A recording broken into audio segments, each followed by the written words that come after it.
Okay, so here we are with our latest Ladies Who Lunch episode. This is our, I don't know, maybe like the fifth installment of our conversations where we bring in those people who are very artful, that they impact people in their lives. I think they share their successes. So today was the first time that we're going to have with us. So I'm going to invite them. So excuse my, I'm looking down here because I'm looking at my sort of master control here camera. For those of you who don't know me, I'm Leanne. I'm the author of The Art of the Garnish. You can see this now here and previously, and we'll get into this a little bit with my guests, is where I met Nancy, and then by way of that with Myra. So you can see The Art of the Garnish here. Here's my, we're going to be having a drink from this shortly, my cherry blossom drink, which is great, and the Hamptons and Long Island Homegrown Cookbook, which is where I met Nancy. So we have a really cute story about how we met. I was doing a book signing at Guy Rouge's place and in Stony Brook, and there was the last train to Manhattan that I had to get back to town, back home, and we missed it. But Nancy said, "You see that train?" She said, "We're going to beat it to the next station," and she did, which was like unbelievable. So it was one of our, as she would say, sort of Thelma and Louise moments. We've had a few of them. We've also had some fun at the a lot of benefits and book signings that are out there. So I'm very, very grateful to her. Today's tablescape was inspired by Nancy when she first contacted me about doing a Mother's Day sort of a pre-brunch and a tea party. I got inspired, so I thought, well, this will be fun. So we can do a sort of a Mad Hatter tea party. So you'll see some inspiration from Alice in Wonderland, Bridgeton, Eloise, Barry Lyndon. But I thought, what a lovely way to celebrate Mother's Day. And since we have two ladies joining us, then I thought, this is going to be great. I'm going to ask my mother. So the best mother in the world for Mother's Day. So here we are, Mom. Let's cheers to you. My mother will be 96 in July, if you can believe it. And it's been quite a year. It's a compliment. Yeah, managing, with pandemics here. But Myra is affectionately called Mama Myra. So I thought, who better than to have with my mother here? So Myra is known with her family and friends as Mama Myra. She's going to probably tell us how she got that cute nickname. Let's see, we can have both of them. There we are. Oh my goodness, I can't see them, but I can see their pretty faces. Oh, there's Nancy is on the left in the bright green, and Myra is in her forest green. So I was just telling folks that you're known as Mama Myra by family and friends. I'm going to ask first how you got that nickname, Myra. Well, when my granddaughter was born, that was 11 years ago, she called me Mama.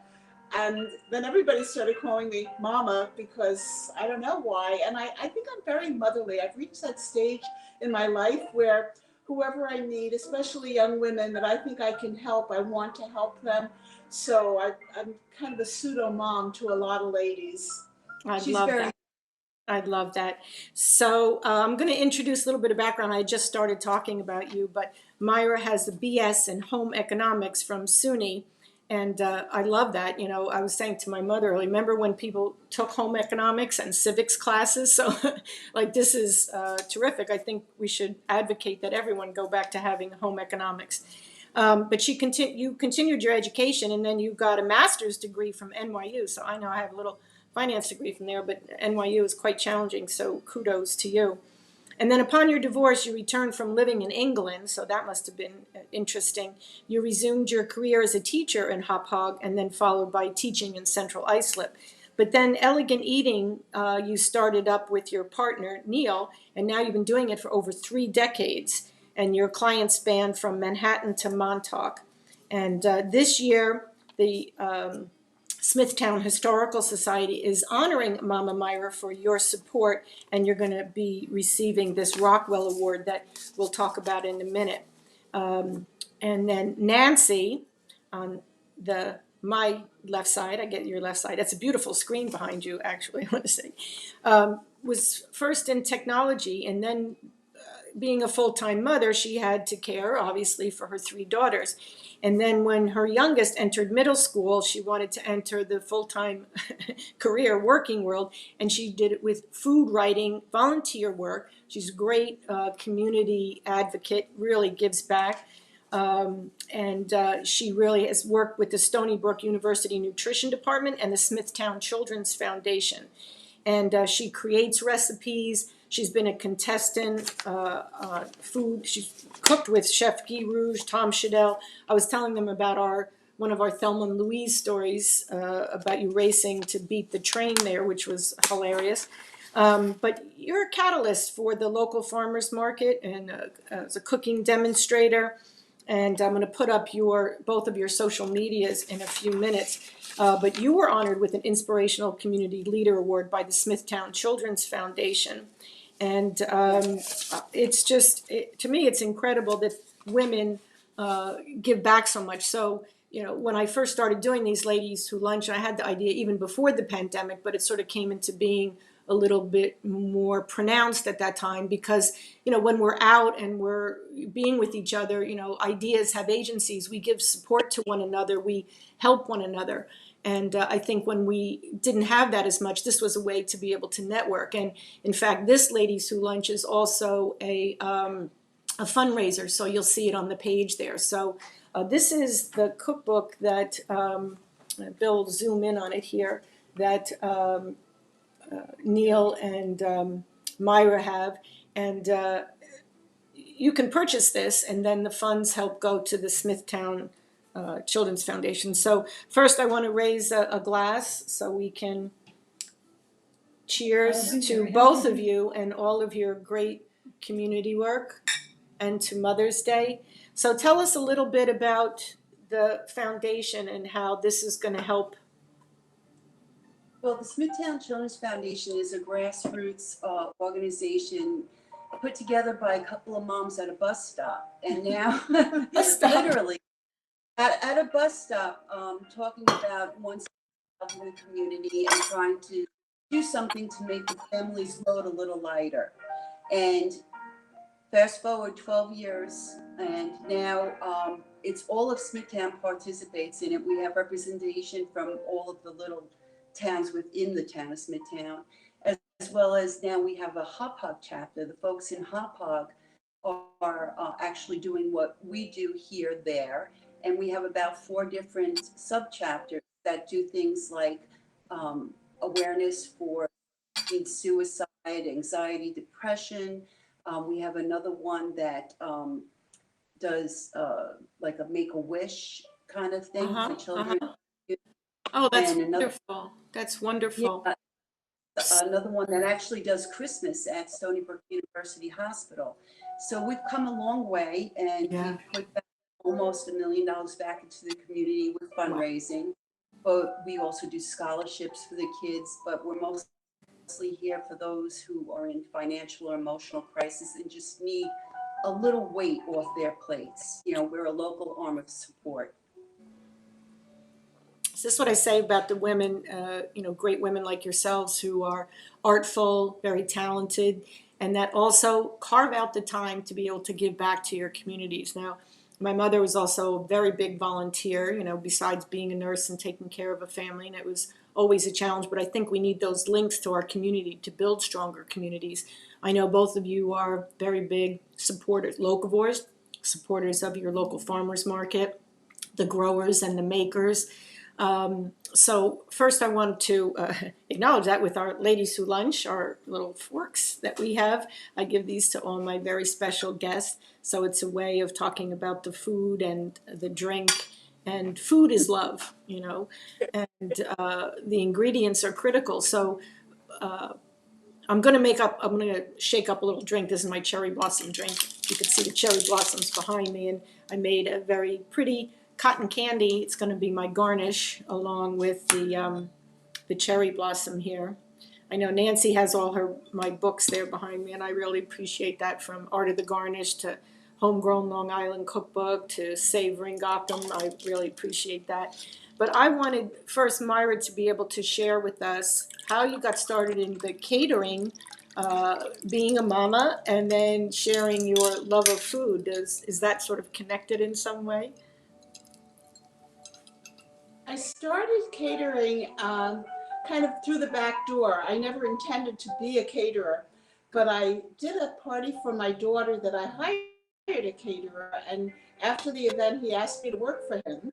And I told him I didn't know what to do. And he said, "You know what to do." And the next weekend, I was helping him in an event. And I really loved it. I knew that my daughters were both going to be leaving for college, and I was going to be pretty much alone. And I'm one of those people that just need a lot of activity. So I started doing the catering from my home. People that I knew, I would go to a party or a lunch here and there. And I met Neil, who was a big help to me. He was a teenager at the time. And we just got along so well. And it just worked as such a good team that we actually, while I was still teaching, started a business. And we rented a building in Stony Brook, a delicatessen, and we just started Elegant Eating. And the name came about because one of the colleagues I worked with, he said, "You're in a delicatessen. It means delicate essen, delicate eating." And I said, "Oh, so we could be elegant eating." And that's kind of how it all started. We had no clue. I had no clue. We just I love it. for a That's few a years, and we perfect way to get a name. You know, some people spend a lot of money and time in these focus groups coming up with it, but I love the authenticity of the elegant eating. That's perfect. Now, how do you come up with your recipes? a lot of it is just intuition. I watch television shows that do all kinds of food programs. I read cookbooks like somebody else would read a novel. And I experiment a lot. We did the cooking classes here for 10 years, and I would find if my class liked the recipe, I knew it would be a winner, and that is how it got added to the Elegant Eating roster of recipes. It seems like your teaching career sort of came into play here, Myra. If you're have your teaching, your cooking classes as well, yes? Any teacher does the same thing. You just can't take the teacher out of a teacher. It's just that you want to show people how. You want to show people a better way, a more interesting way, how to save time. It's just intuitive, and I can't really take the teacher out of me. So even though I'm a business owner and a caterer, there's still that home ec teacher there. I so agree, and I think that's part of why I like to do the Ladies Who Lunch, is because I want to highlight people like you, especially the women, obviously, but that they're educators and they want to share their talent and inspire others. Because I'm sure there's a lot of people that will be watching that will want to say, well, you know, I love cooking too, and you know, maybe I could be a caterer. How do I go about that? You know, do you have time for your family? You know, what's your busy season? You know, how do they go about becoming one? The It seems like it would be an easy thing. It is not as simple as cooking dinner for a couple neighbors. It's a big commitment.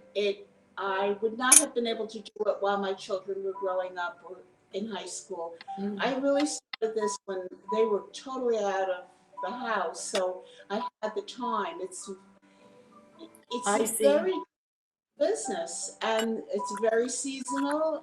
You do not have the holidays and the vacations anymore like I had when I was in school. Yeah. But if you have a passion for something, I think it's Yeah, not so much the time, you know, that you're putting in. Is there a busy time of the year for you? summer. Busier? Summer. Yeah. Do you have a favorite meal that you prepare for events? Here at Elegant Eating, we do mostly, I say to people, it's just chicken or it's just salmon. But when we make it, it's so beautiful and it's so tasty that sometimes people are a little intimidated. Oh, fancy, we don't eat that. But the reality is, it's just chicken. We do a dozen different chicken recipes, probably a dozen different salmon recipes, and our salad list is almost 2 pages long. There is a website, Elegant Eating, and on that website will be photographs of the food that we make and a list of all the menu choices, as well as some pre-made menus that people can look from. They can order one item or they can order a whole party from us. They can order it as a takeout or they can order it where our staff come in, they set up, they serve, they clean up, they leave. That's And I perfect, think especially in that's this day and age. Yeah. I think the same way, Nancy, talking about educators and being involved in the community, but you do so much food writing and then work in the community. But I think in some ways that's educational also, don't you? yeah, a lot of people have no idea what's available to them and what's even grown here on Long Island. And it's really an asset. We're kind of spoiled that we have all this great harvest starting now through the end of November. Exactly. And there are specialties too, like the lovely Flavour Fields people sent us these microgreens, which people aren't aware of at all. They regard it as garnish on their plate and they move it over to the side with a fork, but it's got a tremendous amount of flavor and nutrients packed in it.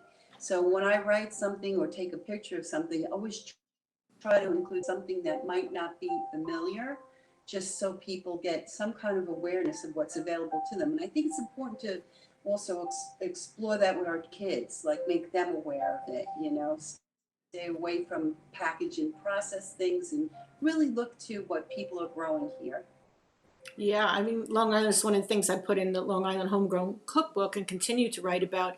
But it's really blessed with almost like a four-season capability to provide food between the fish, the farms. The weather is just so hospitable to fresh local foods. Of course, summertime has the bounty, of everything. But places like Flavour Fields and then I forget the Serendipity Tea is fantastic. I mean, it's Not organic, obviously, and the blend they have, so you can add it to, cocktail drinks. I mean, I came at all of the food and drink from the standpoint of the plants. I'm also a garden designer and horticulturist, and so the plants provide so much for us.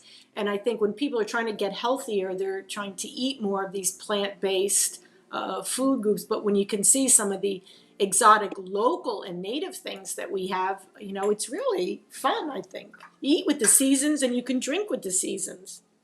Yes. Linda Lovato from Serendipity was nice enough to send us several blends. We don't grow tea here on Long Island, of course, but she distributes them and she also curates a lot of organics, which is real important considering the areas that these teas are coming from. But we tried them all and they were all so delicate and sophisticated at the same time. So I know. we It was really like, what was that one? It was the garden party, and then there was the goddess. there's Secret Garden, which was a nice blend of even florals in that. We have that You can hot. see the color, how beautiful the color is. It's like honey, solid honey. It's beautiful. It is. But actually, And you this- can make tea. I mean, the, sinensis plant, the camellia plant, that the tea that most people are familiar with is, exotic from a tropical area. But, I make tea from agastache. I know Serendipity Tea has lavender, and there's a lot of, local plants and things that you can use to make your tea. And I just love the way they blended it and made it really elevated, tea time and made it something that I think for an elegant tea party for Mother's Day or a bridal shower would just be perfect. Right. Mercy It's so pretty, right? is really apropos to many women today who are doing schooling, working from home. Yeah. This is a great Mother's Day brew. Oh, And that's this is beautiful. from our Asian pear tree, which grows at Elegant Eating. We have a huge garden here, which I think a lot of people are shocked to see because we're right on 347 in Smithtown. But we have our own tomatoes that we grow and fresh basil, all of the herbs in the garden. And we just go outside the kitchen door and can pick what we want. It's really, really very productive. Oh, that's wonderful, Myra. I mean, Garnish it adds so much. I love even using them as table decor. when you put your basil or, you know, some of the fresh herbs and things, you can put them in the ice cubes. You can use them as the garnish. You can use them in your salads, like you say, or the fresh flowers. I like the garden to glass, garden to table. It just adds so much. And I think people get very proud of the fact that it's grown locally. It's part of them. By our local florist here, Heatherbrook Florist, and Debbie Power sent us a beautiful bouquet. And I have to really give her a shout out, because we did try to do this last Wednesday, and here we are on Sunday, and look how beautiful the bouquet is. So Oh, Still wow. fresh. See thank that? you, Deborah. Yes, thank you, Deborah. That is just fantastic. Flowers add so much. I mean, this time of year, between the cherry blossoms are just finishing. It's been very windy here on the East Coast, so Mother Nature is doing her sweeping here. But we also have the lilacs that are coming out. And last year I made a number of lilac drinks. You know, you can eat the lilacs, you can freeze them in your ice cubes, and it really, I think, adds that touch of elegant eating or elegant drinking that Myra was talking about. So, Nancy, from your standpoint, you know, from a career, if people want to get into writing or food writing or, you know, editing, how would you suggest that they go about that? Everybody is looking for content, and although you might not have the experience, try to offer to publications that are local, hyper local ones. Do it pro bono, just to get some experience and get some feedback on what people are interested in, what they're reading. That's how I broke into it. Generally, I started out with a publication that had more advertising and coupons than editorial under a pen name. And during the course of that 6-month period, an editor had went to a customer that I had written about and said, "Who is this? I want to hire her." So you should put yourself out there. Practice makes perfect, for sure. And also volunteering within organizations. Right, right. You get in touch with minded people in different industries, and the network grows. It really does. You know, I love when you say that there was more coupons in it than not. But I want to know, what was your pen name? Can you reveal that? It was Chef No-Go. My mother's part of my mother's name was in there. She was a wonderful cook, so I felt like she was with me on the journey. I wrote Exactly. under that name. And I have to say to everyone is that Nancy is also a fantastic cook herself, and she's very good. She and I go out in Manhattan. We went to a Polish restaurant, and most people are really not familiar with it. I mean, my mother is English and Dutch and some Native American, Lenape, and my father's all Czech. But so some of the cuisine is a little bit similar. But Nancy really knows her Polish food. My husband, Marty Scorsese, that does the filming, he's a half Polish descent. But I'm going to be advocating for Nancy to write a Polish cookbook of deconstructed recipes, adding her own style to it. I think it's going to be fantastic. I think we need that authenticity. And really, I don't really know of any Polish celebrated cookbook. So I think you're onto something here. So just like the ladies, we're going to network for I did you. see one at the library, believe it or not, but the chef that wrote it was from Poland. So it would be a nice little bit thing different. to do something. My idea is Elevate. yeah, American. elevate it. Yep. Myra, do you find that your customers, do they ask for any specific ethnic recipes, or do they leave it to you? Are they more engaged now? How does the customer relationship work that way? Well, we started out in the very, very beginning. It did not last more than a couple weeks to do kosher catering, but there was not the market for it in this neighborhood. So we have always done Passover, Rosh Hashanah, all of those holidays, and it took a while for us to break into just, for our clients to understand that we do all kinds of cuisines. I have such a mixed ethnic background in our kitchen with all our staff. So pretty much we have a huge variety of food. I think just things that appeal to people that are very Americanized. I don't know, we use everything in we just assume it's ours. Like chicken franchise, if you were to go in Europe, chicken franchise is identical in every country in Europe.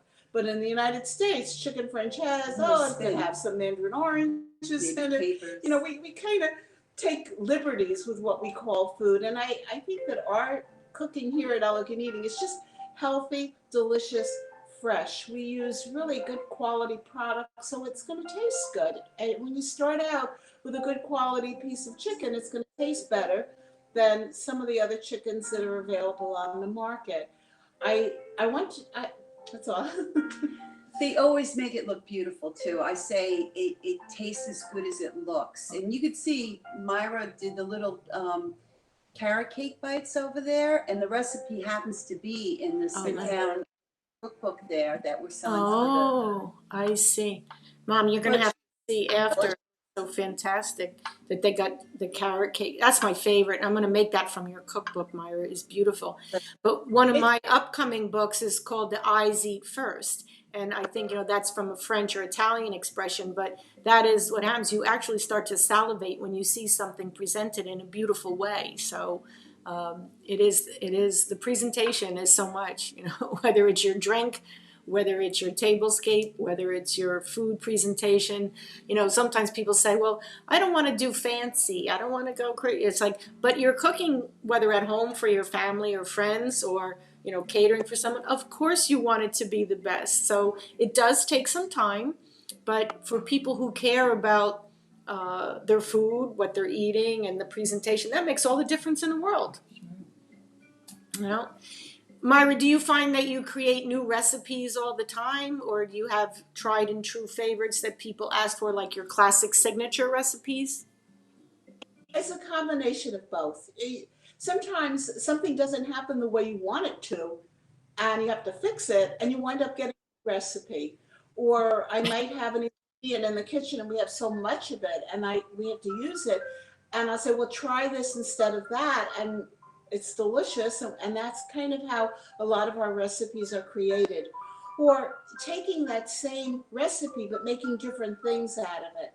The carrot cake, for example, used to be a layer cake, 2 layers done with cream cheese frosting. And I have done so many different things with that carrot cake recipe, including taking the 2 8-inch layers and cutting them. So now I've made a 4-layer cake and doing like the naked cake, not frosting the sides, just frosting in the middle. Oh, yeah. Or the little cake bites, which you see here, which are actually made in the square brownie pans for those people that like the crust on all 4 corners of their brownie. But what I wanted to say when Nancy was talking about the flowers, there's a product called edible glitter. And it takes you to another level in 20 seconds. Just a couple edible glitter on top of something, and it turns into, oh my gosh, it elevates it's such it a gourmet thing. How an could you elegant do that? eating. I am so there, girlfriend. Like everything I have, but my cases from my electronic equipment, I have Swarovski crystals on me. I have, it's just, I think there's not enough glitter in the world. So for you to have it as a garnish, and I love it. It just adds something special. Good for you. It's like the edible. I love Claudia Fleming is like one of the first. She's from the North Fork, and she was one of the first, and she's in the Long Island Homegrown Cookbook, but she was one of the first to actually create desserts that were a separate pieces of art, if you will, because in the old days, she reminded me that when you went to a restaurant, the piece of cake or the pie was like what you would see at home or in a diner, and they just cut a piece for you.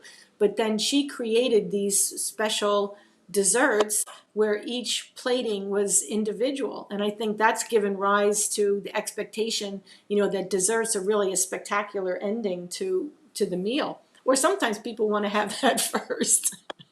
And that will get you a James Beard Award, of which she is probably one of the only females that do have one.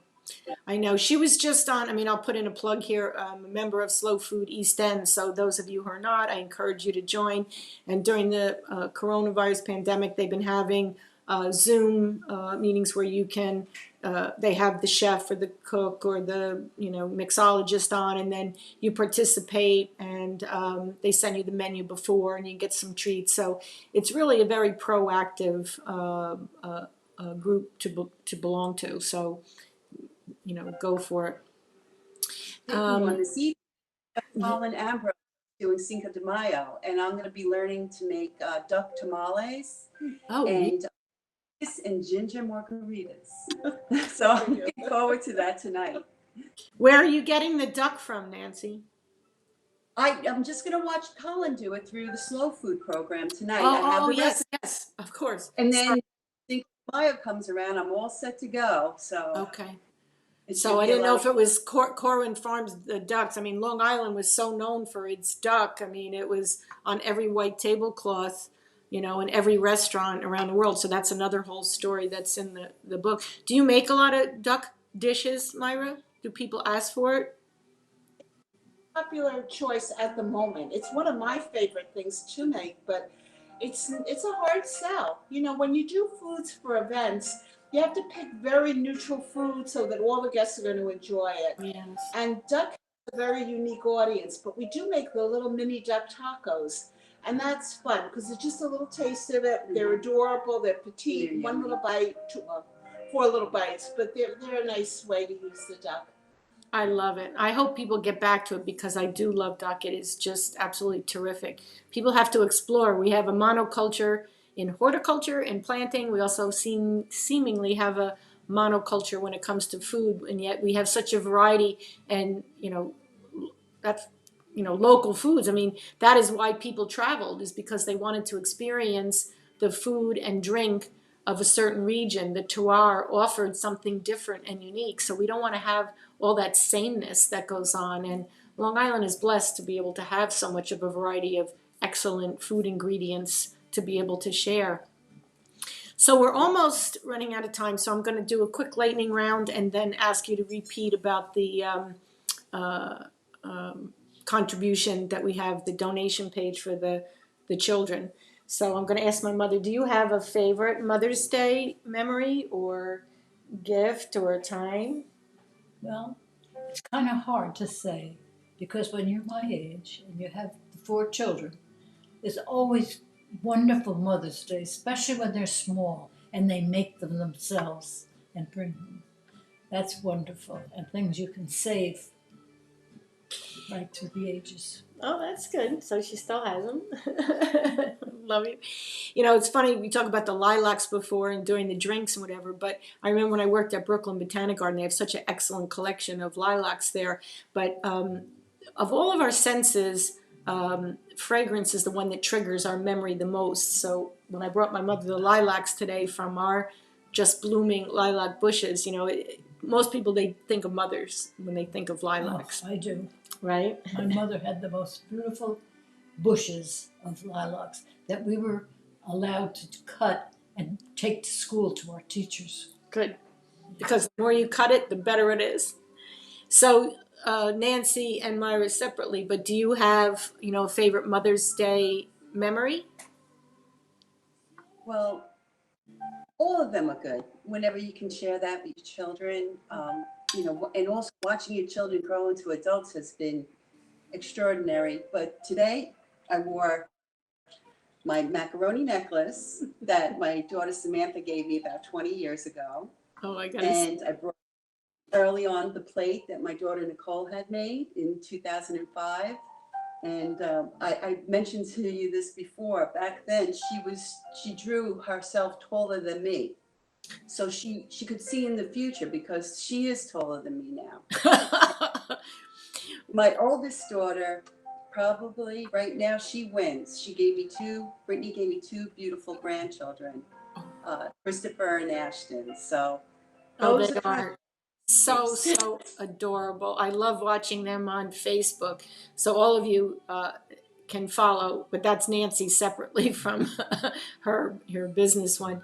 But I love, years ago you told me that because you have such a beautiful family, all of you, and your skin, but you said we don't age with wrinkles. We're like Shar-Pays. Our faces just sink. I thought that was hilarious. And I just read Bethany Frankel just had a article in People magazine saying when that happens, then it's time for Botox. So we'll see. We'll see. We'll see. Myra, do you have a favorite Mother's Day memory? I do. My granddaughter was about 2 years old, and my daughters took all of us on this Circle Line cruise in Manhattan. It's like a dinner cruise, and it's a little bit of a thing. And they mocked like what a whole cruise would be like with the streamers and everybody leaving. This whole thing was condensed into about a 3-hour experience. And I just couldn't take my eyes off my granddaughter the whole day. It was just like such a special thing. This little bit of a thing with the curls. That's like one of my favorite memories was that day on the water with the curls, with the streamers, and I love it. Grandchildren grandchildren. They change your world. They change your world. And my mother's got great grandchildren now, which is really incredible. But, this is such a special time of year that we honor the mothers, aunts, the women. But I think, Nancy, I really appreciate you suggesting this very beautiful garden tea party to celebrate the mothers and the women in our lives. I think from the time we're like little girls, there's something about a tea party that we just love. We love dressing up. We love maybe in the special clothes and putting on some lipstick, but that we can like toast and have our little special teas. And so it's all about the elegance and the whimsy that goes along with it. So I applaud both of you. For everyone that's going to be watching, I'll be doing the follow-up Garden Glamour posts. I'll have a little bit of the details in there, also about those who have contributed from Flavour Fields to Serendipity Tea and more. And I really, really applaud you ladies for your success. And thank you for being a special guest. We loved being here with you and your mom. It was a very special experience for us as well. We're thinking about doing it once a week now. Yeah, we like Oh, what a great idea. A great idea. Okay, bye, ladies.